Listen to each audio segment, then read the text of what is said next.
அருமை இரட்சகருமாகிய இயேசு கிறிஸ்துவின் நாமத்தினாலே உங்கள் யாவரையும் இந்த மாலை வேளை பைபிள் ஸ்டடிக்கு அன்போடு கூட வாழ்த்தி வரவேற்கின்றோம். ஆன்லைனில் பார்த்து கொண்டிருக்கிற உங்கள் யாவருக்கும் இயேசுவின் நாமத்தில் அன்பின் வாழ்த்துக்கள். உங்களையும் அன்போடு கூட இந்த மாலை வேளையில் இந்த பைபிள் ஸ்டடிக்கு அன்போடு கூட வாழ்த்தி வரவேற்கின்றோம். கர்த்தர் நல்லவர், அவர் கிருபை என்றும் உள்ளது. கடந்த 2-3 மாதங்களாக நம்முடைய பைபிள் ஸ்டடியை கர்த்தர் ஆசீர்வதித்து அநேகருக்கு இது பிரயோஜனமாகவும் அநேகருடைய வாழ்விலே இயேசு கிறிஸ்துவை பற்றியதான புதிய காரியங்களை அறிந்து கொள்ளும்படிக்கு தேவன் உதவி செய்தார் என்று நீங்கள் ஃபோன் மூலமாக தெரிவித்தீர்கள். கர்த்தர் நல்லவர், கர்த்தருடைய நாமத்திற்கு மகிமை உண்டாகட்டும். இன்னும் பல காரியங்களை நாம் வேதத்திலிருந்து அறிந்து கொள்ள பரிசுத்த ஆவியானவர் நமக்கு உதவி செய்வாராக. நாம் யாவரும் இருக்கடங்களை கண்களை மூடி நாம் ஜெபித்து தொடர்ந்து நம்முடைய வேத பாட வகுப்பிற்கு நாம் கடந்து செல்வோம். கர்த்தர் நம்மை ஆசீர்வதிப்பாராக. எங்களை அதிகமாக நேசிக்கின்ற எங்கள் அன்பின் பரலோக பிதாவே, இந்த ஆசீர்வதிக்கப்பட்ட மாலை வேளைக்காயும் நாங்கள் நன்றியோடு கூட துதிக்கின்றோம், நாங்கள் ஸ்தோத்திரிக்கின்றோம். நம்முடைய விலையேற பெற்ற குமாரனாகிய இயேசு கிறிஸ்துவின் நாமத்திற்காய் ஸ்தோத்திரம். அவர் மூலமாய் செய்த ரட்சிப்பின் கிரியைக்காக ஸ்தோத்திரம். அவருக்குள்ளாக இருக்கின்ற நீதியை எங்களுக்குள்ளாக நீர் வெளிப்படுத்தி காண்பித்ததுக்காக ஸ்தோத்திரம். நீ நல்லவராய் இருக்கின்றீர், அதற்காய் நன்றி. உம்முடைய குமாரனை நன்மை செய்கிறவராக இந்த உலகத்திற்கு நீர் அனுப்பி எங்களுடைய வாழ்விலே நன்மை செய்து எங்களை உம்முடைய பிள்ளைகளாய் மாற்றி உம்முடைய ஆவி எங்களுக்கு அளவில்லாமல் கொடுத்து எங்களை ஆசீர்வதித்து இன்றைக்கு இயேசு கிறிஸ்துவின் நாமத்தை சுவிசேஷமாய் சாட்சியாய் அறிவிக்க எங்களை இந்த வேத பாட வகுப்பின் மூலமாய் உருவாக்கி கொண்டிருக்கிற உம்முடைய அன்பிற்காக தயவிற்காக ஸ்தோத்திரம். வந்திருக்கிற யாவரையும் உம்முடைய வார்த்தையினாலே ஆசீர்வதியும்.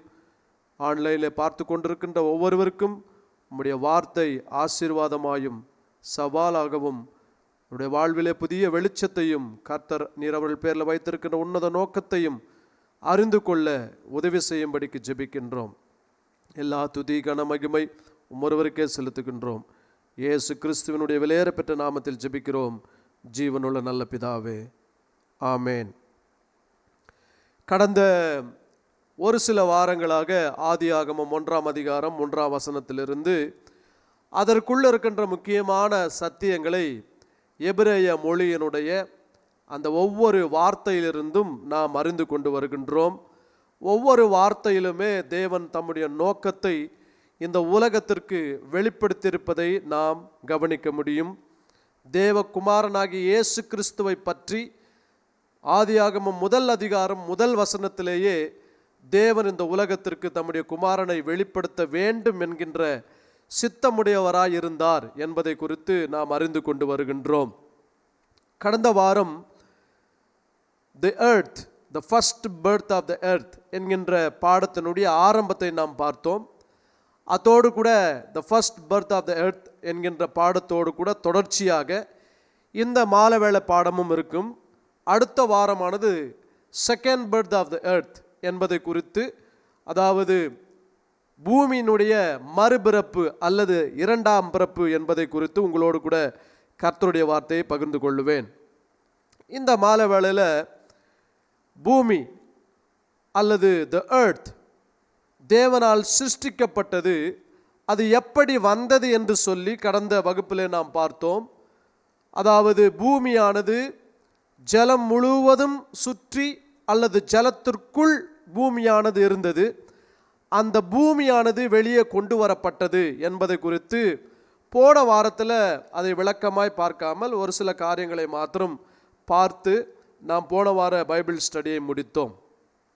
இந்த வாரத்தில் அதை குறித்து நாம் விவரமாக நாம் தேவனுடைய வார்த்தையிலிருந்து படிக்கப் போகின்றோம். இயேசு கிறிஸ்து இந்த உலகத்திலே இருந்த நாட்களிலே, அவர் ஊழியம் செய்த நாட்களிலே 3 மொழிகளானது பேசப்பட்டது, எழுத்து வடிவம் உடையவைகளாக இருந்தது. இயேசு கிறிஸ்து வாழ்ந்த நாட்களிலே அவர் எபிரேய மொழியையும் அரேமிய மொழியையும் அவர் பேசினார். இயேசு கிறிஸ்து வாழ்ந்த நாட்களில் கிரேக்க மொழியானதும் இருந்தது. அந்த நாட்களிலே பெயர்களை உடையவர்கள் கூட 2 பெயர்களை உடையவர்களாக கிரேக்க மொழியில் ஒரு பெயரையும் எபிரேய மொழியில் உள்ள பெயரையும் உடையவர்களாகவும் இருந்தார்கள். இது மாத்திரமல்ல, இயேசு கிறிஸ்து இந்த உலகத்தில் ஊழியம் செய்த நாட்களிலே அவர் வாழ்ந்த நாட்களில் வேத பாரகர்கள், பிரதான ஆசாரியர்கள், பரிசேயர்கள், சதுசேயர்கள் இப்படிப்பட்ட குழுவினர் யூத மார்க்கத்தில் இருந்தவர்கள். இவர்கள் எல்லாரும் உயர்தர குடிகளாக எண்ணப்பட்டார்கள்.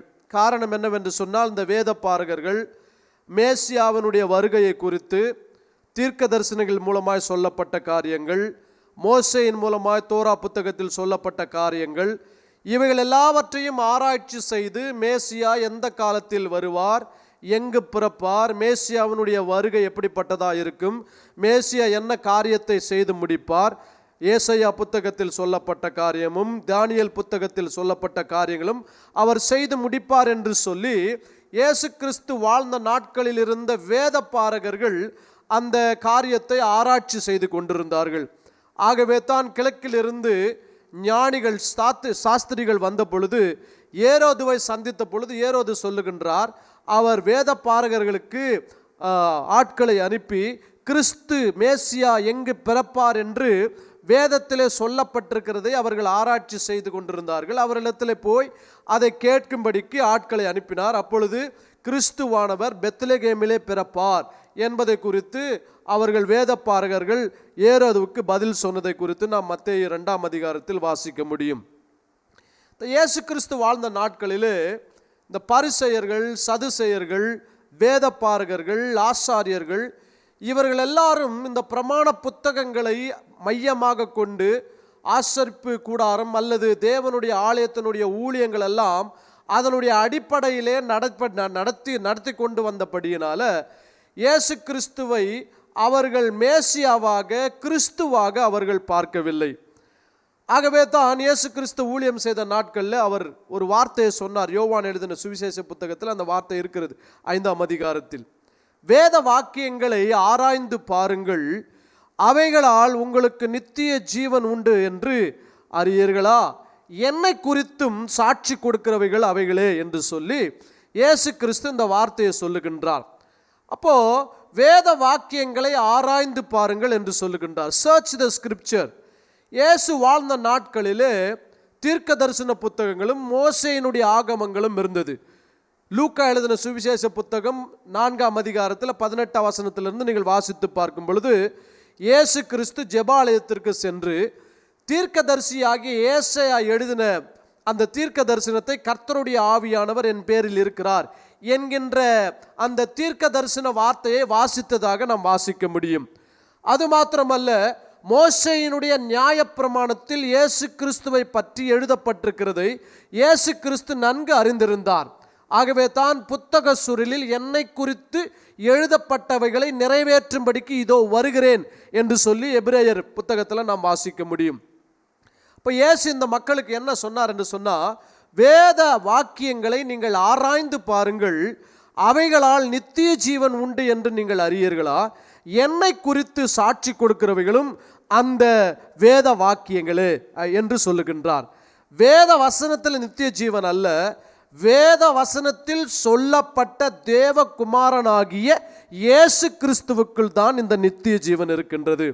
ஏன் இயேசு கிறிஸ்து வேத வாக்கியங்களை ஆராய்ந்து பார்க்க சொன்னார் என்று சொன்னால், அந்த காலத்தில் இயேசு வாழ்ந்த காலத்தில் மோசேயினுடைய பிரமாணங்களும் மோசேயினுடைய ஆகம புத்தகங்களும் தீர்க்க தரிசன புத்தகங்களும் எபிரேய மொழியில் எழுதப்பட்டதாக இருந்தபடியினால எபிரேய மொழியில் ஒவ்வொரு எபிரேய எழுத்துக்களும் ஒவ்வொரு உருவங்களை உடையவைகளாக இருக்கின்றபடியினால ஒவ்வொரு எபிரேய எழுத்தும் அதனுடைய உருவகமும் அதனுடைய எண் மதிப்பும் எல்லாமே இயேசு கிறிஸ்துவை பற்றி சொல்லப்பட்டு எழுதப்பட்டதாக இருந்தபடியினால், ஆகவே தான் இயேசு கிறிஸ்து வேத பாரகர், பரிசேயர், சதுசேயர் யூத மக்களுக்கு வேத வாக்கியங்களை ஆராய்ந்து பாருங்கள் என்று சொல்லுகின்றார்.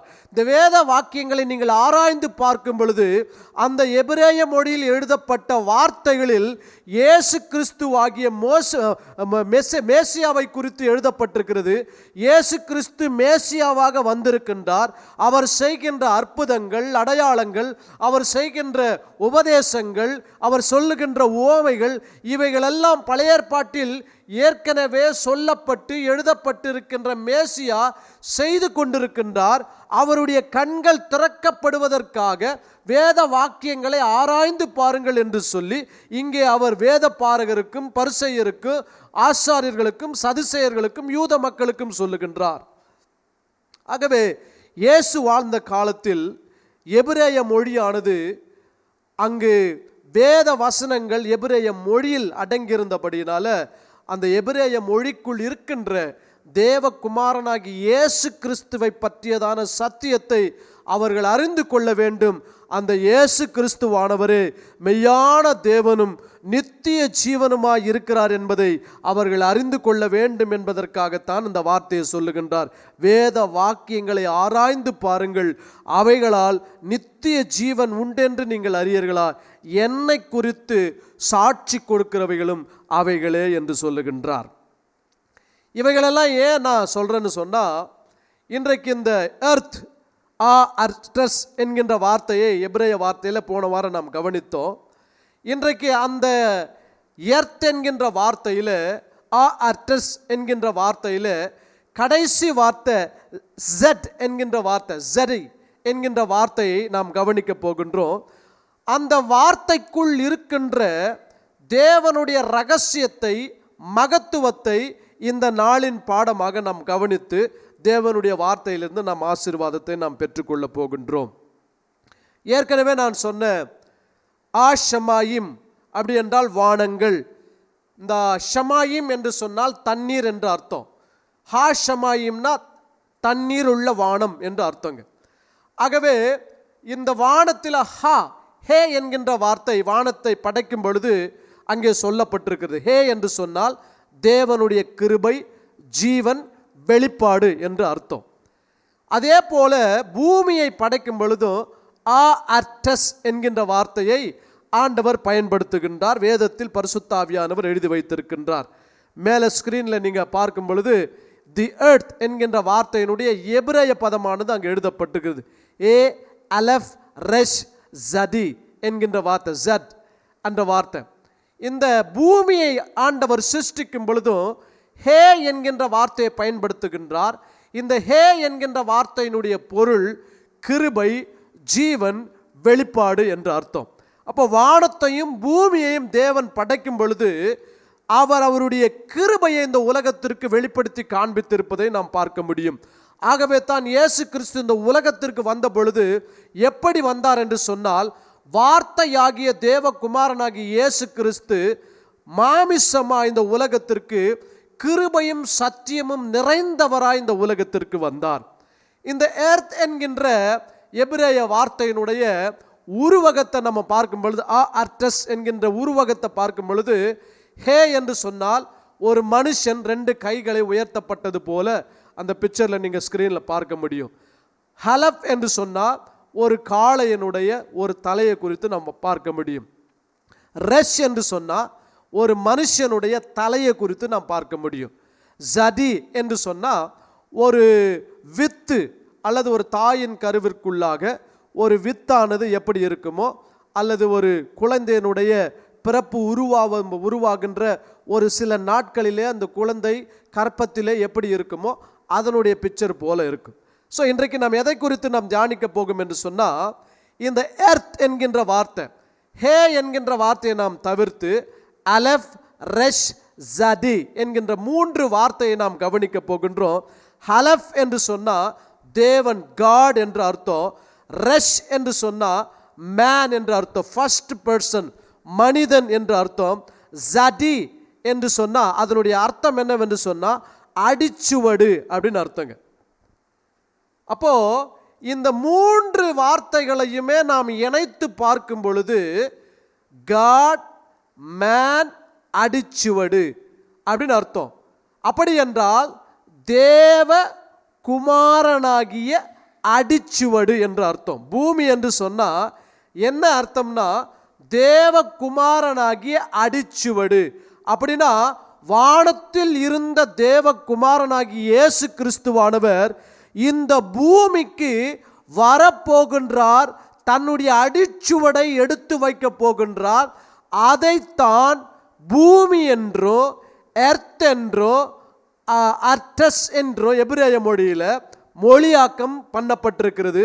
அந்த எர்த் என்கின்ற ஒரே வார்த்தையில் தேவகுமாரனாகி இயேசு கிறிஸ்து இந்த பூமியின் வழியாக இந்த உலகத்திற்கு வரப்போகின்றார் என்கின்ற பெரிய சத்தியத்தை பரிசுத்த ஆவியானவர் இந்த வார்த்தையில் எழுதி வைத்திருக்கின்றார். தேவன் வானங்களையும் பூமியையும் ஆண்டவர் சிருஷ்டித்த பொழுது பூமியை விட பெரிய பெரிய சிருஷ்டிப்புகளாகிய சூரியன், சந்திரன், நட்சத்திரங்கள், அது மாத்திரமல்ல 9 கோள்கள், இவைகளெல்லாம் பூமியை விட பெரிய பெரிய கோள்களாய் இருந்தாலும் அதன் மூலமாக தேவகுமாரனாகி இயேசு கிறிஸ்து இந்த உலகத்திற்கு வெளிப்படாமல் பூமி மூலமாக இந்த உலகத்திற்கு வெளிப்படுவார் என்கின்றதை ஏற்கனவே ஆதியாகமம் 1ஆம் அதிகாரம் 1ஆம் வசனம் முதல் வசனத்தில் கடைசி வார்த்தையாகிய பூமி எர்த் அர்டஸ் என்கின்ற வார்த்தையிலே தேவனுடைய வார்த்தையானது நமக்கு எழுதப்பட்டிருக்கிறது. பாருங்க, தேவ மனுஷனின் அடிச்சுவடு அப்படின்னு அர்த்தம், அல்லது தேவகுமாரனாகிய இயேசு கிறிஸ்துவின் அடிச்சுவடு. இந்த அடிச்சுவடு என்று சொன்னால் எதற்காக அந்த அடிச்சுவடை பயன்படுத்துவாங்கன்னா, ஒருத்தர் நடந்து போயிருந்தார்னா அந்த வழியில் யாரோ ஒருவர் சென்றிருக்கின்றார், அந்த வழியில் நாம் போகும் பொழுது நாம் ஜீவனை போய் அடைந்து கொள்ளலாம் என்று அர்த்தம். அந்த அடிச்சுவடானது எதை காண்பிக்கிறது என்று சொன்னால் வழியை காண்பிக்கின்றது. ஆகவே இந்த பூமி என்கின்ற தமிழ் வார்த்தை அல்லது எர்த் என்கின்ற ஆங்கில வார்த்தை அர்டஸ் என்கின்ற எபிரேய வார்த்தையினுடைய விளக்கம் என்னவென்று சொன்னால் தேவகுமாரனே வழியாயிருக்கிறார் என்று அர்த்தம். ஆகவே தான் யோவான் 14ஆம் அதிகாரம் 6ஆம் வசனம் சொல்லுகின்றது, நானே வழியும் சத்தியமும் ஜீவனுமாயிருக்கிறேன், என்னை அல்லாமல் ஒருவனும் பிதாவினிடத்திற்கு வரான் என்று கர்த்தருடைய வார்த்தை சொல்லியிருக்கிறது. ஆகவே இந்த எர்த் என்கின்ற வார்த்தையினுடைய அர்த்தம் என்னவென்று சொன்னால் தேவகுமாரனாகிய கிறிஸ்துவின் அடிச்சுவடு என்று அர்த்தம். அடிச்சுவடு என்று சொன்னால் ஒரே ஒரு வழி என்று அர்த்தம். இயேசு கிறிஸ்து மனுஷனாய் இந்த உலகத்திற்கு மனிதனாய் ஒரே வழியாய் இந்த உலகத்துக்கு வரப்போகிறார் என்பதை இந்த பூமி என்கின்ற வார்த்தையானது நமக்கு எடுத்துரைத்து காண்பிக்கின்றது. பாருங்க, இயேசு கிறிஸ்து நானும் ஒரு வழி என்று சொல்லவில்லை, நானே வழியாம் சத்தியமும் ஜீவனுமாய் இருக்கிறேன். There are many ways that people are following today to seek God, to find the eternal life. But the Bible says there is only one way, that is the person of Jesus Christ. Through him only we can meet God, we can receive the eternal life from him. இயேசு கிறிஸ்துவாகிய ஒரே வழியாகிய தேவகுமாரன் மூலம் மாத்திரமே நாம் தேவனிடத்திற்கு போய் சேரவும் அவர் மூலமாய் நித்திய ஜீவனை அடையவும் தேவன் இந்த உலகத்திற்கு தம்முடைய குமாரனை வெளிப்படுத்தி காண்பித்திருக்கின்றார். ஆகவே பூமி என்று சொன்னால் என்ன அர்த்தம் என்றால் தேவகுமாரனே ஒரே வழியாக இருக்கிறார் என்று அர்த்தம். சரிங்க, இந்த எர்த் என்கின்ற வார்த்தையினுடைய கடைசி வார்த்தையானது அதை தான் இன்றைக்கு நாம் கவனிக்க போகின்றோம். ஜடே என்கின்ற வார்த்தையை உங்களோடு கூட இன்றைக்கு நான் அது கொஞ்சம் விளக்கமாய் பேச விரும்புகின்றேன். அலெஃப் ரெஷ் கடைசி வார்த்தை ஜடே. அந்த பிக்சர் கொஞ்சம் போடுங்க. பாருங்க, இந்த கடைசி வார்த்தை ஜடே என்று சொன்னால் அது என்ன அர்த்தம் என்று சொன்னால் the root for righteousness and justice, as in Zadok, meaning a righteous or just person. இந்த ஜடே என்று சொன்னால் ஒரு மனுஷன் அல்லது நீதி என்று அர்த்தங்க. ஜடே என்று சொன்னால் நீதி என்று அர்த்தம். ஆகவே தான் பழைய ஏற்பாட்டில் ஆபிரகாமை மெல்கிசேதேக்கு என்கின்ற ஒரு ராஜா சந்திக்கின்றார். மெல்கிசேதேக், இந்த ஜடேக் என்ற வார்த்தை இந்த மெல்கிசேதேக்கோடு கூட இணைக்கப்பட்டிருக்குது. பாருங்க, இந்த மெல்கிசேதேக், மெலக் என்று சொன்னால் கிங்னு அர்த்தம், ஜடேக் என்று சொன்னால் நீதி என்று அர்த்தம். மெல்கிசேதேக் அப்படி என்று சொன்னா நீதியின் ராஜா என்று அர்த்தம். ஆகவே இந்த சதேக் என்கின்ற வார்த்தை எர்த் என்கின்ற வார்த்தையினுடைய கடைசி பகுதியிலே எபிரேய வார்த்தையானது இணைக்கப்பட்டிருக்கிறது. இந்த எபிரேய வார்த்தையினுடைய பொருள் என்னவென்று சொன்னால், அதாவது நீதியின் மனுஷன் என்று அர்த்தம். இப்போ இயேசு கிறிஸ்து இந்த உலகத்தில் எப்படி வந்தார் என்று சொன்னால், நீதியின் மனுஷனாக இந்த உலகத்திற்கு வந்தார். அந்த நீதியின் மனுஷனாகிய இயேசு கிறிஸ்து என்கின்ற ஒருவர் மூலமாகத்தான் நாம் தேவ நீதியை பெற முடியும். கிறிஸ்துவினுடைய தேவனுடைய நீதியானது கிறிஸ்து மூலமாகத்தான் நமக்கு கொடுக்கப்படுகின்றது என்கின்ற சத்தியத்தை இந்த வார்த்தையிலிருந்து நாம் அறிந்து கொள்ள முடியும். ஒரு சில வேத வசனங்களை உங்களுக்கு நான் வாசிக்க விரும்புகின்றேன். லூக்கா எழுதின சுவிசேஷ புத்தகம் 22ஆம் அதிகாரம் அதனுடைய 41ஆம் வசனத்திலிருந்து 44ஆம் வசனம் வரைக்கும் நான் வாசிக்க போகின்றேன். லூக்கா எழுதின சுவிசேஷ புத்தகம் 22 41லிருந்து 44 வசனங்கள். அவர்களை விட்டு கல்லெறியும் தூரம் அப்புறம் போய் முழங்கால் படியிட்டு, பிதாவே, உமக்கு சித்தமானால் இந்த பாத்திரம் என்னை விட்டு நீங்கும்படி செய்யும். ஆயினும் என்னுடைய சித்தத்தின்படி அல்ல, உம்முடைய சித்தத்தின்படியே ஆக கடவது என்று ஜெபம் பண்ணினார். அப்பொழுது வானத்திலிருந்து ஒரு தூதன் தோன்றி அவரை பலப்படுத்தினான். அவர் மிகவும் வியாகுலப்பட்டு அதிக ஊக்கத்தோடு ஜெபம் பண்ணினார். அவருடைய வேர்வை இரத்தத்தின் பெருந்துளிகளாய் தரையிலே விழுந்தது. பாருங்க, இந்த இடத்துல வானத்திலிருந்து ஒரு தூதன் தோன்றினான் என்று எழுதப்பட்டிருக்கிறது. அவருடைய இரத்தமானது பூமியிலே விழுந்தது என்று எழுதப்பட்டிருக்கிறது. இந்த 2 வார்த்தைகளையுமே நாம் சேர்ந்து கவனிக்க போகின்றோம்.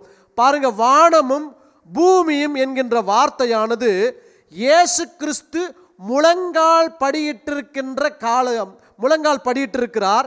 தேவனுடைய சித்தத்தை நிறைவேற்றும்படிக்கு சிலுவைக்கு போவதற்கு முன்பதாக இயேசு கிறிஸ்து கெத்செமனே தோட்டத்தில் ஜெபிக்கின்றார்.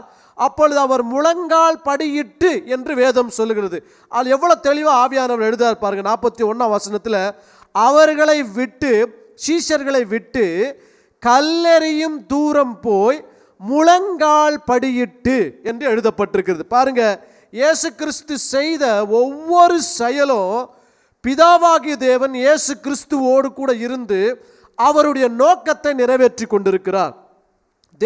இயேசு கிறிஸ்து இந்த உலகத்தில் இருந்த பொழுது ஒரு குருடனாகிய ஒரு மனுஷனை ஆண்டவர் சந்திக்கின்றார். அப்போ சந்திக்கும் பொழுது சீஷர்களெல்லாம் கேட்கின்றார்கள். யோவான் 9ஆம் அதிகாரத்தில், ஆண்டவரே, இந்த பிறவி குருடன் இப்படி பிறந்தது இது இவன் செய்த பாவமா அல்லது இவனுடைய பெற்றோர்கள் செய்த பாவமா என்று கேட்கும் பொழுது ஆண்டவர் சொல்றாரு, இவன் செய்த பாவமும் அல்ல, இவன் பெற்றோர்கள் செய்த பாவமும் அல்ல, தேவனுடைய மகிமை வெளிப்படும்படிக்கு இவன் இப்படி பிறந்திருக்கின்றான் என்று சொல்லி அவர் என்ன செய்கிறார் என்று சொன்னால், கீழே உமிழ்ந்து சேர் உண்டாக்கி அந்த கைகளினால் சேரை எடுத்து அவனுடைய கண்களிலே பூசி அவனுக்கு ஆண்டவர் ஒரு வார்த்தையை சொல்றார், நீ போய் சீலோவாம் குளத்திலே உன் கண்களை கழுவு என்று சொல்லுகின்றார். அவன் கழுவின பொழுது பார்வையடைந்தவனாய் திரும்பினான் என்று வேதத்திலே எழுதப்பட்டிருக்கிறது. அப்போ இயேசு கிறிஸ்து என்ன செய்கிறார்? அவருடைய உமிழ் நீரை இந்த பூமியிலே துப்பி சேர் உண்டாக்கி அவருடைய கண்களிலே போடுகின்றார். கண்களிலே போட்ட பொழுது அவன் கண்கள் திறக்கப்பட்டது. அப்போ இந்த பூமிக்கு இயேசு கிறிஸ்து வந்து இந்த பூமியின் மூலமாய் ஒரு காரியத்தை ஆண்டவர் செய்து இந்த மனுஷனுக்கு கண்களை திறந்தார் என்று வேத வசனத்தில் சொல்லப்பட்டிருக்கிறது. பாருங்க, இதை நல்லா கவனிக்கும் பொழுது இந்த லூக்கா எழுதின சுவிசேஷ புத்தகத்தில் இயேசு முழங்கால் படியிட்டு ஜெபித்து கொண்டிருந்தார் என்று வேதம் சொல்லுகிறது. அப்போ இயேசு கிறிஸ்து இந்த அற்புதங்களை செய்யும் பொழுது என்னென்ன செயல்களை செய்தாரோ அந்தந்த செயல்கள் அவர் தானாய் செய்யவில்லை. பிதாவாகிய தேவன் அவரோடு கூட இருந்து இயேசு கிறிஸ்து மூலமாய் அவருடைய உன்னதமான நோக்கத்தையும் திட்டத்தையும் நிறைவேற்றுகிறவராய் காணப்பட்டார். ஆகவே தான் இயேசு சொல்லும் பொழுது சொல்லுவார், பிதா செய்ய காண்கிறதை நான் செய்கின்றேன், பிதா சொல்லுகிறதை நான் சொல்லுகின்றேன். அப்படின்னா பிதா என்ன செய்கின்றாரோ அதை பார்த்து அப்படியே பூமியில செய்கின்றார். பூமியில செய்யும் பொழுது மனுஷர்கள் சுகமாக்கப்படுகிறார்கள், மனுஷனுடைய கண்கள் திறக்கப்படுகின்றது, மரித்தோர் உயிரோடு கூட எழுகின்றார்கள், குஷ்டரோகிகள் சுகப்படுத்தப்படுகின்றார்கள், அசுத்த ஆவியிலே பிடிக்கப்பட்டவர்கள் விடுதலையாக்கப்படுகின்றார்கள். இவைகளெல்லாம் பிதா செய்கிறதை குமாரனாகிய கிறிஸ்து பார்த்து இந்த உலகத்தில் அதை அவர் நிறைவேற்றி முடித்தார். ஆகவே இயேசு இந்த கெத்செமனே தோட்டத்தில் முழங்கால் படியிட்டது ஏதோ தற்செயலாக ஒரு காரியத்தை செய்யும்படிக்கு அவர் முழங்கால் படியிடவில்லை. உலகத்தை சிருஷ்டிப்பதற்கு முன்பதாகவே பிதா தேவகுமாரனாகி இயேசு கிறிஸ்து இந்த உலகத்தில் உள்ள பூமிக்கு நீர் செல்லும் பொழுது இப்படியாக முழங்கால் படியிட்டு பிதாவினுடைய சித்தத்தை நிறைவேற்றும்படிக்கு உங்களுடைய இரத்தத்தினுடைய வேர்வையினுடைய துளிகள் இரத்த பெருந்துளிகளாய் இந்த பூமியிலே சிந்தப்பட வேண்டும் என்று சொல்லி ஏற்கனவே சித்தமுடையவராய் பிதா இருந்தபடியினால் அந்த சித்தத்தை நிறைவேற்றும்படிக்கு இயேசுனுடைய கடைசி நாட்களிலே கெத்செமனே தோட்டத்தில் போய் அவர் ஜெபிக்கின்றார். அவர் எப்படி ஜெபிக்கிறார் என்று சொன்னார், முழங்கால் படியிட்டு ஜெபித்தார் என்று வேதம் சொல்லுகின்றது. முழங்கால் படியிட்டு ஜெபித்த பொழுது 2 காரியங்கள் நடந்தது. வானம் திறந்து தேவதூதன் அனுப்பப்பட்டு இயேசு கிறிஸ்துவை பலப்படுத்தினார். அது மாத்திரமல்ல, இயேசு கிறிஸ்துனுடைய வேர்வை துளிகள் பெரும் இரத்த துளிகளாய் இந்த பூமியிலே சிந்தப்பட்டது. வானம் திறக்கப்பட்டது, பூமியும் திறக்கப்பட்டது. வானம் திறந்த பொழுது தேவதூதன் இறங்கி வந்து தேவகுமாரனாகி இயேசு கிறிஸ்துவை பலப்படுத்தினார். பூமியில் இரத்தம் சிந்தப்பட்ட பொழுது பூமியின் பேரில் இருந்த சாபமானது நீக்கப்பட்டது. இயேசு முழங்கால் படியிட்ட இந்த காட்சியிலே வானமும் இருக்கின்றது, பூமியும் இருக்கின்றது. இது நமக்கு எதை காண்பிக்கிறது என்று சொன்னால், வானத்தையும் பூமியும் இணைக்கிறவர் இதோ முழங்கால் படியிட்டிருக்கிற தேவகுமாரனாகி இயேசு கிறிஸ்து அவருடைய இரத்தத்தினாலே பூமியிலே இரத்தத்தை சிந்தி மனுக்குலத்தை பூமியிலிருந்து மீட்டு வானமாகிய பரலோகத்திற்கு கொண்டு போகிறவர் என்பதை நமக்கு விளக்கமாய் காண்பிக்கின்றது. இந்த சடே என்கின்ற வார்த்தையினுடைய பொருள் அல்லது அதனுடைய உருவகம் என்னவென்று சொன்னால், இந்த ஸ்கிரீனில் இந்த பிக்சரை போடும்படிக்கு அன்பாய் கேட்கின்றேன். அடுத்த பிக்சர். இந்த சடே என்று சொன்னால் அதனுடைய உருவகத்தினுடைய பிக்சரை நீங்கள் ஸ்கிரீனில் பாருங்கள். ஒரு மனுஷன் பாரத்தை சுமந்து கொண்டிருப்பது போல ஒரு பிக்சரை நாம் பார்க்க முடியும். அதனுடைய மீனிங் என்னவென்று சொன்னால், a servant bowed over, portraying a man bent over in humility, carrying a burden or laying in wait. இந்த சடே என்கின்ற வார்த்தையினுடைய உருவகம் என்னவென்று சொன்னால், ஒரு மனுஷன் பாரத்தை சுமந்து கொண்டிருக்கிறது போல என்பது அர்த்தம். இப்போ இயேசு கிறிஸ்து இந்த உலகத்திலே அந்த கெத்செமனே தோட்டத்திலே ஜெபித்து கொண்டிருந்த பொழுது அவருடைய சரீரத்திலிருந்து வேர்வைகள் பெரும் இரத்த துளிகளாய் வெளியே வந்தது. அது எதனால் வந்தது என்று சொன்னால், இந்த உலகத்தினுடைய பாவமானது அவர் பேரில் வைக்கப்பட்டபடினாலே, அவர் இந்த பாவத்தை சுமந்து கொண்டிருக்கிறபடினாலே, அந்த சுமந்து கொண்டிருக்கிற அந்த பாரத்தினாலே அவருடைய வேர்வையானது இரத்தத்தின் பெரும் துணிகளாய் இந்த பூமியிலே சிந்தப்பட்டது. இயேசு இந்த உலகத்தில் இருந்த நாட்களிலே 3 முறை அவருடைய இரத்தம் சிந்தப்பட்டது. ஒன்று, இயேசு பிறந்து 8 நாட்கள் ஆன பொழுது அவருடைய தாயாகிய மரியாளும் யோசேப்பும் ஆலயத்துக்கு கொண்டு சென்று மோசேனுடைய பிரமாணத்தின்படி அவருக்கு 8ஆம் நாளில் என்ன பண்ணாங்க, விருத்த சேதனம் செய்தார்கள். விருத்த சேதனம் செய்த பொழுது அவருடைய இரத்தமானது சிந்தப்பட்டது. 2வது, இயேசு கிறிஸ்து இங்கே முழங்கால் படியிட்டு கெத்செமனே தோட்டத்தில் அவர் ஜெபித்த பொழுது அவருடைய வேர்வை துளிகள் இரத்தத்தின் பெரும் துளிகளாய் இந்த பூமியிலே சிந்தப்பட்டது. அதற்கு பின்பதாக கடைசியில் அவர் அடிக்கப்பட்டு இரத்தம் சிந்தினவராய் கடைசியில் சிலுவையில் தொங்கிக் கொண்டிருந்த பொழுது ஒரு போர் சேவகன் ஈட்டியினாலே இயேசு கிறிஸ்துனுடைய விலாவை குற்றுகின்றான். குத்தின பொழுது இரத்தமும் தண்ணீரும் வெளியே புறப்பட்டு வந்து இந்த பூமியிலே ஊற்றப்பட்டது. இந்த பூமியிலே குமாரனாகி இயேசு கிறிஸ்துவனுடைய இரத்தம் சிந்தப்பட வேண்டும் என்பதற்காக தேவன் ஆதியிலே வானத்தையும் பூமியையும் சிருஷ்டித்தார். தற்செயலாக ஆண்டவர் இந்த பூமியை சிருஷ்டிக்கவில்லை. தேவகுமாரனாகி இயேசு கிறிஸ்துவினுடைய இரத்தம் இந்த பூமியிலே சிந்தப்படும் என்பதை ஏற்கனவே தேவன் அறிந்தவராய் காணப்பட்டார். இப்போ இந்த எர்த் என்கின்ற பிக்சர்னுடைய பழைய போட்டோ போடுங்க, ஃபர்ஸ்ட் போட்டோ. அதில் பார்த்தீங்கன்னா இந்த ஜடேக் என்கின்ற இந்த வார்த்தையினுடைய கடைசியில் இருக்க இந்த வார்த்தையினுடைய அந்த உருவகத்தை பாருங்க. ஒரு தாயின் வயிற்றுக்குள்ள இருக்கிற ஒரு குழந்தையானது அப்படியே இப்போ ஒரு சிசுவாய் ஒரு வித்தாய் இருப்பது போல தெரியும். அது மாத்திரம் இல்லை, இது எப்படி காண்பிக்கப்படுகிறது என்று சொன்னால் ஒரு மனுஷன் முழங்கால் படியிட்டு இருப்பதை காண்பிக்கின்றது. இந்த பிக்சர் எதை காண்பிக்கிறதுங்க? ஒரு மனுஷன் பாருங்க முழங்கால் படியிட்டு தலை முகம் குப்புற கீழே தலை முகம் குப்புற விழுந்து இருக்கிறதை இந்த பிக்சர் என்பது காண்பிக்கிறது. அப்போ இந்த பூமி என்கின்ற இந்த எபிரேய வார்த்தையில் அர்டஸ் என்கின்ற வார்த்தையில் இந்த சதி என்கின்ற கடைசி வார்த்தை எதை நமக்கு எடுத்துரைக்கிறது என்று சொன்னால் பலாயிர ஆண்டுகளுக்கு பின்பதாக தேவகுமாரனாகி இயேசு கிறிஸ்து இந்த பூமியிலே வந்து மனு குலத்திற்காக கெத்செமனே தோட்டத்தில் முழங்கால் படியிடுவார் என்கின்ற ரகசியத்தை பரிசுத்த ஆவியானவர் ஆதியாகமம் 1:1 இந்த பூமியை சிருஷ்டிக்கும் பொழுது அந்த பூமிக்கு எபிரேய வார்த்தையில் ஒரு வார்த்தையை சேர்க்க வேண்டும், ஜடே என்கின்ற வார்த்தையை சேர்க்க வேண்டும். அந்த வார்த்தையினுடைய உருவகம் என்னவென்று சொன்னால் ஒரு மனுஷன் முழங்கால் படியிட்டது போல ஒரு உருவத்தை சேர்க்க வேண்டும்.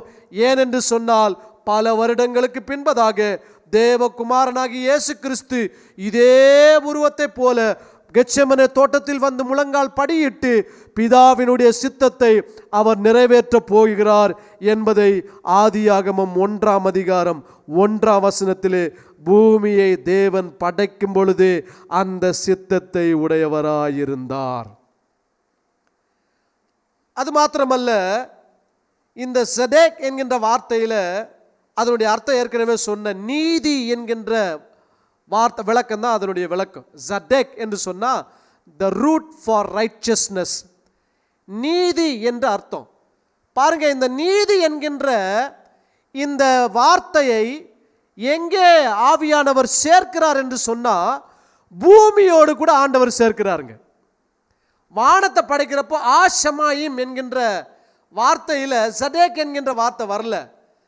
ஆனால் எர்த் என்கின்ற வார்த்தையில் அர்டஸ் என்கின்ற வார்த்தையில் ஜடேக் என்கின்ற வார்த்தை கடைசி வார்த்தையாக வருகின்றது.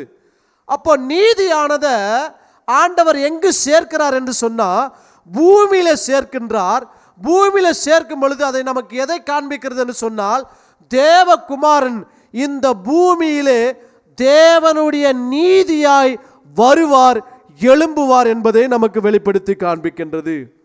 இப்போ ஆதியாகமம் 1:1 இவ்வளவு காரியங்களை பரிசுத்த ஆவியானவர் குமாரனை குறித்து மறைவாக ரகசியமாக எழுதி வைத்திருக்கின்றார்.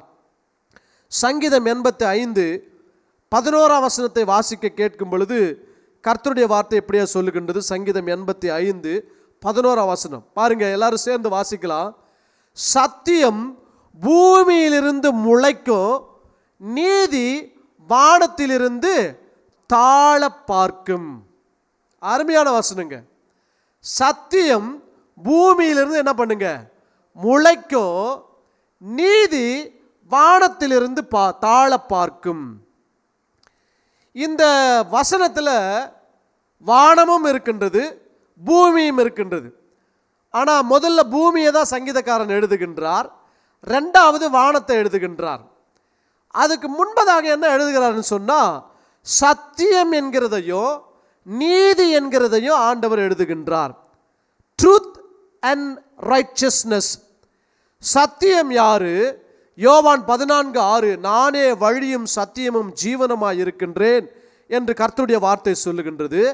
அது மாத்திரமல்ல, 1 கொரிந்தியர் 1:31 வாசிக்கும் பொழுது, அவரே தேவனால் நமக்கு நீதியும் பரிசுத்தமும் பரிசுத்த மீட்புமானார் என்று சொல்லப்பட்டிருக்கிறது.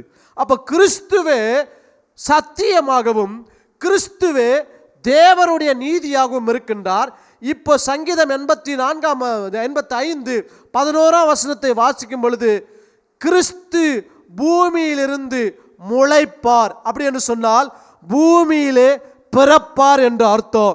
நீதி வானத்திலிருந்து தாழ பார்க்கும் என்று சொன்னால் நீதியாகிய கிறிஸ்து வானத்திலிருந்து பூமிக்கு சத்தியமாய் நீதியாய் வந்து முளைத்து எழும்ப போகின்றார். அப்படி என்று சொன்னார், சத்தியமாய் அவர் மரித்து இந்த பூமியிலே அடக்கம் பண்ணப்பட்டு உயிரோடு கூட எழப்போகின்றார் என்று அர்த்தம். 1ஆம் அதிகாரம் ஆதியாகமம் 1 கடைசியில பூமியை குறித்து எழுதும் பொழுது, இந்த பூமிக்கு நீதியாகிய சத்தியமாகிய தேவகுமாரன் அனுப்பப்பட்டு அவர் மரித்து, எப்படி ஒரு விதையானது மரித்து முளைக்கின்றதோ அப்படி சத்தியமாகிய தேவகுமாரனாகிய இயேசு கிறிஸ்து பாவங்களுக்காக மரித்து உயிரோடு கூட எழுந்து தேவனுடைய நீதியை அவரை விசுவாசிக்கிறவர்களுக்கு கொடுக்க போகிறார் என்பதை புதிய ஏற்பாட்டில் அல்ல, ஆதியாகமம் 1ஆம் அதிகாரம் 1 பூமியை படைக்கும் பொழுது தேவன் சித்தமுடையவராய் அதை வெளிப்படுத்தி காண்பித்திருக்கின்றார். சத்தியமானது முளைக்கும், நீதியானது வானத்திலிருந்து தாழ பார்க்கும்.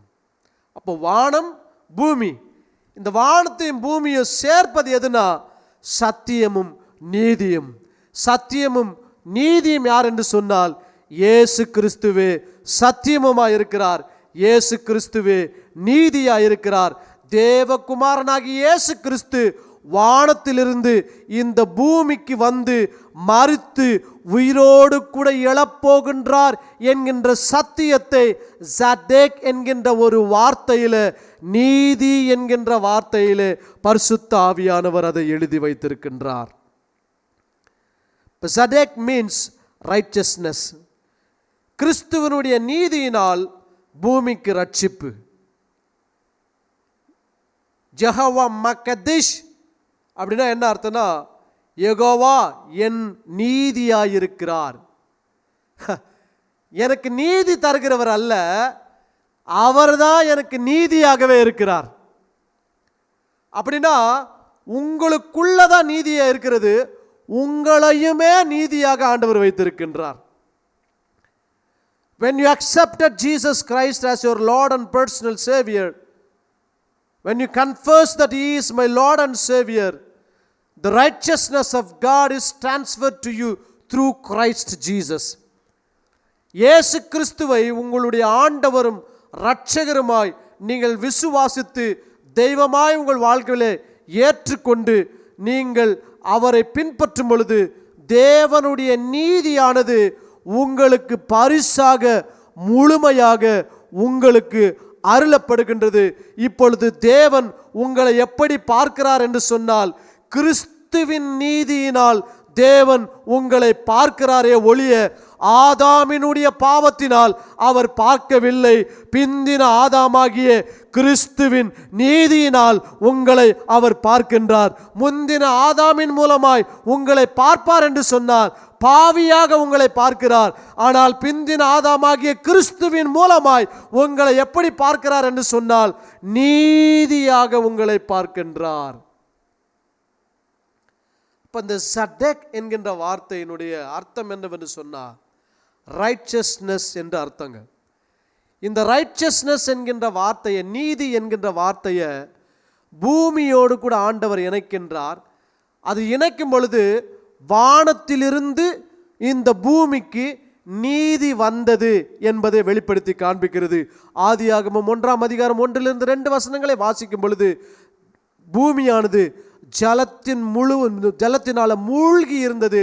அந்த மூழ்கப்பட்டிருந்த அந்த பூமியானது முதலிலே ஜலத்திலிருந்து வெளியே வந்தது. That is the first birth of the earth. அதுதான் பூமியினுடைய முதல் பிறப்பு. அது எதை காண்பிக்கிறது என்று சொன்னார், தேவகுமாரனாகிய இயேசு கிறிஸ்து, சத்தியமாகிய இயேசு கிறிஸ்து வானத்திலிருந்து நீதியாக இந்த பூமிக்கு வந்தார் என்பதை வெளிப்படுத்தி காண்பிக்கின்றது. The earth is the grace of God in Jesus, who died on and rose again. Now go fishing. இந்த பூமியானது தேவனுடைய கிருபையை இயேசு கிறிஸ்து மூலமாய் வெளிப்படுத்தி, அவருடைய மரணத்தின் மூலமாகவும் அவருடைய உயிர்த்தெழுதலின் மூலமாகவும் தேவனுடைய நீதியை நம்முடைய வாழ்க்கையிலே வெளிப்படுத்துவதை காண்பிக்கின்றது. ஆதியாகமம் 1ஆம் அதிகாரம் 1ஆம் வசனத்தை இப்படியா மொழிபெயர்ப்பு செய்யலாம்.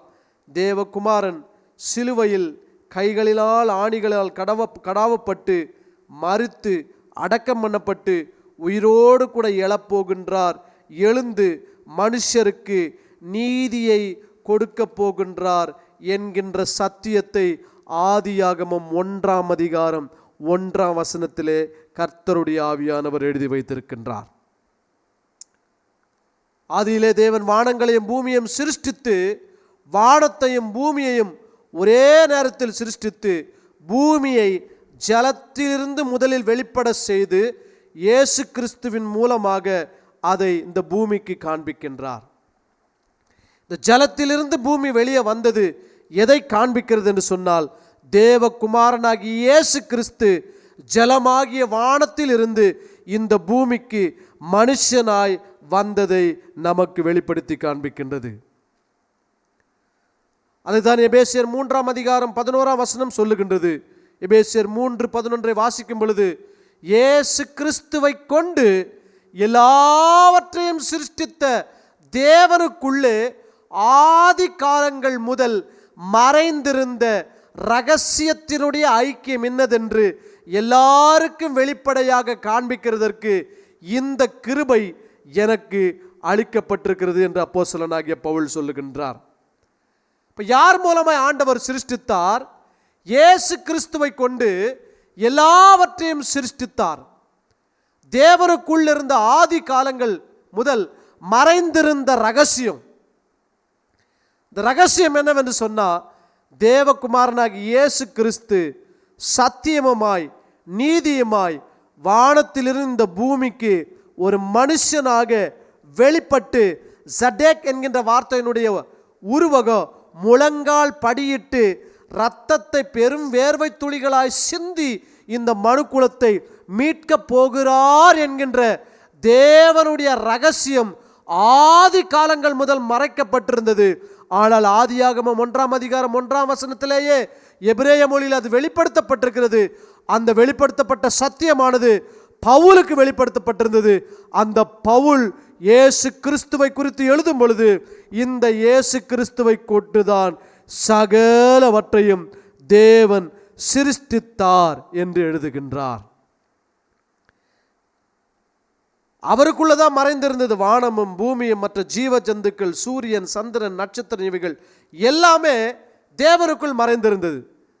பாருங்க, தேவன் இந்த பூமியை சிருஷ்டிக்கும் பொழுது பூமிக்குள்ள இருந்துதான் எல்லாவற்றையும் சிருஷ்டிக்கின்றார். மிருகங்களை சிருஷ்டிக்கின்றார், பறவைகளை சிருஷ்டிக்கின்றார், காட்டு மிருகங்களை சிருஷ்டிக்கின்றார், ஜீவ ஜந்துக்கள் எல்லாவற்றையும் சிருஷ்டிக்கின்றார், விதையை சிருஷ்டிக்கின்றார், விதையிலிருந்து செடிகள், கனிதருகின்ற செடிகள், மரங்கள் எல்லாவற்றையும் சிருஷ்டிக்கின்றார். இவைகளெல்லாம் எங்கிருந்து வந்தது? இவைகளெல்லாம் பூமிக்குள் இருந்தது. இந்த பூமிக்குள் இருந்துதான் மனுஷனும் வெளியே வந்தான். இந்த பூமியின் வழியாகத்தான் எல்லாம் வெளியே வர வேண்டும் என்கின்ற நியமத்தை, ரகசியத்தை தேவன் ஏற்கனவே வைத்திருந்தார். காலம் வரும் பொழுது எல்லாமே வெளியே வந்தது. ஒரு விதையானது அது விதைக்கப்படும் பொழுது அதற்கென்று ஒரு காலம் வரும் பொழுது, அதுதான் பிரசங்கி எழுதுகின்றார், விதைக்க ஒரு காலம், அந்த விதைத்ததை அறுக்க ஒரு காலம் என்று எழுதுகின்றார். அந்த விதையானது முளைத்து வெளியே வருவதற்கு ஒரு காலம் எப்படியோ அப்படியாக வானத்திற்குள் இருந்த பூமியானது முதலில் வெளியே வந்தது. அந்த பூமிக்குள் இருந்து சகல படைப்புகளும் வெளியே வந்தது. இந்த வானமும் பூமியும் யார் சிருஷ்டித்தார் என்று சொன்னால், இயேசு கிறிஸ்துவை கொண்டு தேவன் இவைகளை சிருஷ்டித்தார். அதன் வழியாக வானத்திலிருந்து பூமி வழியாக எப்படி ஜீவ ஜந்துக்கள், விதைகள், மரங்கள், கனி கொடுக்கின்ற மரச்செடி கொடிகள் இவைகளெல்லாம் வெளியே எப்படி வந்ததோ அதுபோல தேவகுமாரனாகி இயேசு கிறிஸ்து இந்த பூமியின் வழியாய் இந்த உலகத்திற்கு வந்து இந்த பூமியிலே மரித்து சத்தியமாய் முளைத்து எழும்பி அவர் ஒரு திராட்சை செடியாய் இந்த உலகத்திற்கு தன்னை காண்பித்தார்.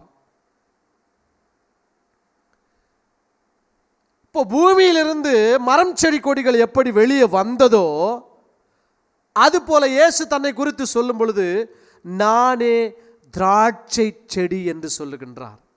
அந்த திராட்சை செடி எங்கிருந்து வந்ததுங்க? பூமியிலிருந்து தான் வந்தது. அதே போலத்தான் தேவகுமாரனாகி இயேசு கிறிஸ்து எல்லாமே எப்படி பூமியிலிருந்து வந்து மறுபடியும் பூமிக்கு சென்று மறுபடியும் முளைத்து எழும்புகின்றதோ அதே போல தேவகுமாரனாகி இயேசு கிறிஸ்து வானத்திலிருந்து வந்த கர்த்தர் இந்த பூமிக்கு வந்து மரித்து அடக்கம் பண்ணப்பட்டு உயிரோடு கூட இந்த பூமியிலிருந்து எழுந்து மறுபடியும் வானத்திற்கு சென்றதை ஆதியாகமம் 1ஆம் அதிகாரம் 1ஆம் வசனத்திலேயே கர்த்தருடைய வார்த்தை எழுதப்பட்டிருக்கிறது. தேவனுக்குள் மறைந்திருந்த ரகசியம் என்னவென்று சொன்னால், ஏற்ற காலங்களிலே கிறிஸ்துவை இந்த உலகத்திற்கு மாம்சமாய் அனுப்ப போகிறார் என்பதுதான் தேவனுடைய ரகசியமாயிருக்கிறது. The mystery of God is the manifestation of the Son of God as a fleshly form, sending him to this world. இந்த உலகத்திற்கு தேவகுமாரனை அனுப்புவதுதான், மாமிசமாய் அனுப்புவதுதான் தேவனுடைய ரகசியமாய் இருக்கிறது. அதை எந்த வழியில் அனுப்பினார் என்று சொன்னால், பூமியாகிய வழியில் இந்த உலகத்திற்கு அனுப்பினார்.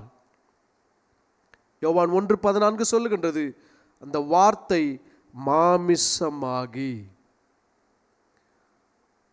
அப்போ இந்த மாமிசம் ஆகிறது என்பது ஒரு ப்ராசஸ்ங்க. ஒரு தாயினுடைய வயிற்றுக்குள்ள ஒரு வித்தானது ஒரு வித்தாய் சென்று அது இரத்தமாய் மாறி அது அப்படியே மாமிசமாய் உருவாகி ஒரு ரூபமாய் இந்த உலகத்திற்கு வெளிப்படுவது போல தேவகுமாரன் உலகம் சிருஷ்டிக்கப்படுவதற்கு முன்பதாகவே இருந்தவர். அவர் இந்த உலகத்திற்கு ஒரு மாமிசமாய், ஒரு தாயினுடைய வயிற்றுக்குள்ள ஒரு வித்து எப்படி அனுப்பப்படுகிறதோ அதுபோல ஒரு மனுஷனாய் இந்த பூமிக்கு அனுப்பப்படுவார் என்கிறதை, இந்த சத்தியத்தை ஆதியாகமம் 1ஆம் அதிகாரம் 1ஆம் வசனத்திலேயே ஆண்டவர் எழுதி வைத்திருக்கின்றார். அதைதான் பேதுரு சொல்லும் பொழுது 2 பேதுரு 3ஆம் அதிகாரம் 5-6 வசனங்களை வாசிக்கும் பொழுது பூமியானது எங்கிருந்து வந்தது என்பதை எழுதுகின்றார். வாசிக்கும் பொழுது, பூர்வ காலத்தில் தேவனுடைய வார்த்தையினாலே வானங்களும் ஜலத்திலிருந்து தோன்றி, அப்படின்னா எபேசியர்ல வாசித்தோம், எபேசியர் 3:11 வாசித்தோம், இயேசு கிறிஸ்துவை கொண்டு எல்லாவற்றையும் சிருஷ்டித்தவர். அப்படின்னா வானத்தை சிருஷ்டித்தவர் இயேசு கிறிஸ்து தான், பூமியை சிருஷ்டித்தவர் இயேசு கிறிஸ்து தான். அதை எப்படி சிருஷ்டித்தார் என்பதை கொஞ்சம் டீட்டெயில்டா பேதுரு சொல்றாரு. பூமியானது எங்கிருந்து வந்ததுன்னு சொல்றாருங்க. பூர்வ காலத்தில் தேவனுடைய வார்த்தையினாலே வானங்களும் என்று எழுதுறார் பாருங்க. ஹெவன்ஸ், நாட் ஹெவன், ஹெவன்ஸ், வானங்களும் எங்கிருந்து வந்ததுன்னா ஜலத்திலிருந்து தோன்றி ஜலத்தினாலே நிலை கொண்டிருக்கிற பூமியும் உண்டாயின. அப்ப பூமி எங்கிருந்து வந்ததுங்க? ஜலத்திலிருந்து பூமி வந்தது. மனுஷன் எப்படி வந்தான்? தாயினுடைய வயிற்றிலே ஜலமாகிய அந்த தண்ணீர் குடத்திற்குள் இருந்து மனுஷன் வந்தது போல பூமியானது ஜலத்திலிருந்து இந்த உலகத்திற்கு முதல் பிறந்தது. ஒரு குழந்தை பிறப்பது போல இந்த பூமியானது பிறந்தது என்பதை இங்கே அழகாக பேதுரு எழுதுகின்றார். அடுத்த வசனத்தை வாசிக்கும் பொழுது, அடுத்த வசனம் போடுங்க. அப்பொழுது இருந்த உலகம் ஜலப்பிரளயத்தினால் அழிந்தது என்பதை மனதார அறியாமல் இருக்கின்றீர்களா? இப்போ அந்த முதல் பிறந்த பூமியானது அழிக்கப்பட்டு மறுபடியும் தண்ணீரினால் மூழ்கி மறுபடியும் இரண்டாவது ஒரு பிறப்பை இந்த பூமியானது இந்த உலகத்துக்கு பெற்றது. That is the second birth of the earth, the time of Noah. நோவாவினுடைய காலத்திலே மறுபடியும் ஜலமானது இந்த பூமியை நிரப்பினது. நிரப்பின பொழுது நோவாவுக்கு 600 வயதான பொழுது ஜலம் வற்றி போனது. இந்த பூமியானது மறுபடியும் பிறந்தது. மறுபடியும் புதிய காலங்களை இந்த பூமியானது பார்த்தது. இந்த பூமிக்குள் இருந்த விதையானது பல செடிகளையும் பல உயிரினங்களையும் மறுபடியும் பிறப்பித்தது. இப்போ ஜலத்திலிருந்து வந்த பூமியானது ஒரு ரூபம் போல காணப்பட்டது என்று வேதம் சொல்லுகின்றது. அதுதான் சங்கீதம் 104:30 வசனத்தை வாசிக்கும் பொழுது, நீர் உம்முடைய ஆவியை அனுப்பும் போது அவைகள் சிருஷ்டிக்கப்படும், நீர் பூமியின் ரூபத்தை புதியதாக்குகிறீர் என்று வேதம் சொல்லுகின்றது. இங்கே ரூபம் என்கின்ற வார்த்தையை ஆவியானவர் பயன்படுத்துகின்றார். பயன்படுத்தும் பொழுது பூமியின் ரூபம் என்கின்ற வார்த்தையை அங்கே எழுதுகின்றார். ஆதியாகமம் 1:28 வாசிக்கும் பொழுது, தமது சாயலாகவும் நமது ரூபத்தின்படியும் மனுஷனை சிருஷ்டிப்போமாக. அங்கே ரூபம் என்கின்ற வார்த்தையை அங்கே ஆவியானவர் ஆதியாகமம் 1:26 எழுதி வைக்கின்றார். இப்போ மனுஷனுக்கு ஒரு ரூபம், பூமிக்கு ஒரு ரூபம். இந்த பூமியின் ரூபமானது எப்படி காணப்பட்டது என்று சொன்னால், அவர் ஆவியை அனுப்பின பொழுது இந்த தண்ணிக்குள் இருந்த பூமியானது வெளியே வந்து ஒரு ரூபமாய் காணப்பட்டது. அதுபோல தேவகுமாரனாகிய இயேசு கிறிஸ்து பரிசுத்த ஆவியின் மூலமாய் மரியாளுடைய வயிற்றுக்குள் அனுப்பப்பட்டு மரியாளுடைய வயிற்றிலே அந்த தண்ணீர் குடத்திலே ஒரு குழந்தையாக தேவகுமாரன் உருவாகி அவர் வெளியே வரும் பொழுது தேவகுமாரனாய் ஒரு ரூபமாய் இந்த உலகத்திற்கு வெளிப்பட்டார். அது எதை காண்பிக்கிறது? தண்ணீரிலிருந்து ஒரு பூமி வெளியே வந்தது போல தேவகுமாரனாகி இயேசு கிறிஸ்து மரியாளுடைய கற்பத்தின் மூலமாக இந்த பூமிக்கு மனுஷ சாயலாக மனுஷ ரூபமாய் வரப்போகின்றார் என்பதை குறித்து நமக்கு எடுத்துரைத்து காண்பிக்கின்றது. அதைதான் அப்போஸ்தலனாகிய பவுல் விளக்கும் பொழுது பிலிப்பியர் 2:6-8 வசனங்களை வாசிக்கும் பொழுது அங்கே பவுல் எழுதுகின்றார், அவர் தேவனுடைய ரூபமாயிருந்தும். ஆதியாகமம் 1:28 நமது சாயலாகவும் நமது ரூபத்தின்படியும் மனுஷனை உண்டாக்குவோமாக என்று சொன்னவர், சங்கீதம் 104:30 அவர் தம்முடைய ஆவியை அனுப்பும் பொழுது பூமியினுடைய ரூபத்தை மாற்றினவர். பூமி என்கின்ற வார்த்தையை பயன்படுத்தும் பொழுது ரூபம் என்கின்ற வார்த்தையை பயன்படுத்துகின்றார். மனுஷன் என்கின்ற வார்த்தையை பயன்படுத்தும் பொழுது ரூபம் என்கின்ற வார்த்தையை பயன்படுத்துகின்றார். இங்கே அவரை குறித்து பவுல் எழுதும் பொழுது அவர் தேவனுடைய ரூபமாயிருந்தார். He is the image of the invisible God. காணக்கூடாத தேவனுடைய ரூபமாய் தேவகுமாரன் இருந்தார். தேவனுக்கு சமமாய் இருப்பதை கொள்ளையாடின பொருளாக எண்ணாமல், அடுத்த வசனங்க, தம்மை தாமே வெறுமையாக்கி அடிமையின் ரூபம் எடுத்து மனுஷர் சாயலானார். ரூபம் என்கின்ற வார்த்தையும் பவுல் எழுதுறாரு, சாயல் என்கின்ற வார்த்தையும் பவுல் எழுதுறாரு. இதே வார்த்தையை மோசே ஆதியாகமம் 1:26 எழுதும் பொழுது நமது சாயலாகவோ நமது ரூபத்தின் படியும் என்று எழுதுகின்றார். மனுஷ சாயலான 8 வசனம், அவர் மனுஷ ரூபமாய் காணப்பட்டு. என்ன அழகா எழுதுறார் பாருங்க. நீர் ஆவியை அனுப்பும் பொழுது பூமியின் ரூபத்தை மாற்றுகின்றீர். அப்படின்னா என்ன அர்த்தம்னா, கிறிஸ்துவாய் இருந்தவர், மேசியாவாய் இருந்தவர், தேவகுமாரன் மகிமையாய் இருந்தவர், இந்த உலகத்திற்கு ரூபம் மாற்றப்பட்டவராய் ஒரு மனுஷனாய் அடிமையின் ரூபம் எடுத்து இந்த உலகத்திற்கு பூமிக்கு வருவார் என்பதை தேவனுடைய வார்த்தையானது ஆதியாகமம் 1ஆம் அதிகாரம் 1ஆம் வசனத்திலேயே நமக்கு வெளிப்படுத்தி காண்பிக்கின்றது. தேவனுடைய ரூபமாயிருந்த கிறிஸ்து தம்மை தாமே வெறுமையாக்கி அடிமையின் ரூபம் எடுத்து மனுஷ சாயலானார். பூமி என்று சொன்னால், ஆதியிலே தேவன் வானத்தையும் பூமியும் சிருஷ்டித்தார். இந்த பூமியை சிருஷ்டித்த பொழுது சத்தியமாய் நீதியாய், சத்தியமாய் இந்த பூமியில் அவர் முளைக்கப் போகின்றார், நீதியாய் வானத்திலிருந்து வரப்போகின்றார் என்கின்ற சத்தியத்தை நமக்கு வெளிப்படுத்தி காண்பிக்கிறது. ஆகவே தான் பூமி என்கின்ற எபிரேய வார்த்தையில், அந்த அர்சட் என்கின்ற வார்த்தையில் ஜட்டெக் என்கின்ற வார்த்தையை கடைசியாக ஆவியானவர் அந்த எபிரேய மொழியிலே அந்த உருவகத்தை கொண்டு, ஒரு மனுஷன் முழங்கால் படியிட்டிருக்கின்ற உருவகத்தை கொண்டு அந்த பூமி என்கின்ற வார்த்தையில், எபிரேய மொழியில் ஜட்டெக் என்கின்ற வார்த்தையிலே அவர் எழுதி வைத்திருக்கின்றார். இதெல்லாம் எதை காண்பிக்கிறது என்று சொன்னால், it reveals Jesus first coming to this world as a saviour. இது நமக்கு எதை எதிர்த்து காண்பிக்கிறது என்று சொன்னால், தேவகுமாரனாகிய இயேசு கிறிஸ்து இரட்சகராய் இந்த உலகத்திற்கு முதலில் வருவார் என்கின்ற அவருடைய முதல் வருகையை குறித்து நமக்கு வெளிப்படுத்தி காண்பிக்கின்றது. தண்ணீரிலிருந்து பூமியானது ஆதியாகமம் 1ஆம் அதிகாரம் 2ஆம் வசனத்தில் வெளியே வந்தது. ஆதியாகமம் 6ஆம் அதிகாரத்திலிருந்து 8ஆம் வசனத்தை வாசிக்கும் பொழுது மறுபடியும் பூமியானது தண்ணீரிலிருந்து வெளியே வருகின்றது.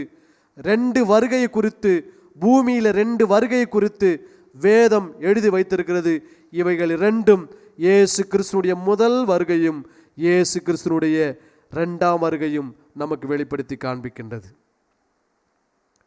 ஆகவே ஆதியாகமம் 1:1 கர்த்தருடைய வார்த்தையிலே இவ்வளவு ரகசியங்களை பரிசுத்தாவியானவர் எழுதி வைத்திருக்கின்றார். அடுத்த வாரம் the second birth of the earth என்கின்ற இந்த பூமியை குறித்ததான பாடத்தை நாம் தொடர்ந்து கவனிக்க போகின்றோம். இயேசு கிறிஸ்து ஏன் பூமிக்கு வந்தார்? முழங்கால் படியிட்டு இரத்தத்தை சிந்தி பாவங்களை மன்னித்து மனுஷனுக்கு நீதியை கொடுப்பதற்காகத்தான் வந்தார்.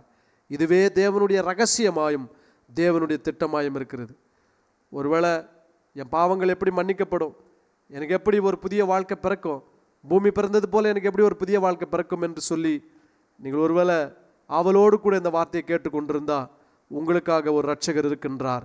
இலவசமாய் உங்களுக்கு தேவ கிருபையும் தேவ நீதியும் தேவனுடைய ரட்சிப்பையும் தருகின்றவர். அவர்தான் தேவகுமாரனாகிய இயேசு கிறிஸ்து. உங்களுக்காக சிலுவையில் இரத்தத்தை சிந்தி மரித்து அடக்கம் பண்ணப்பட்டு உயிரோடு கூட எழுந்தவர்.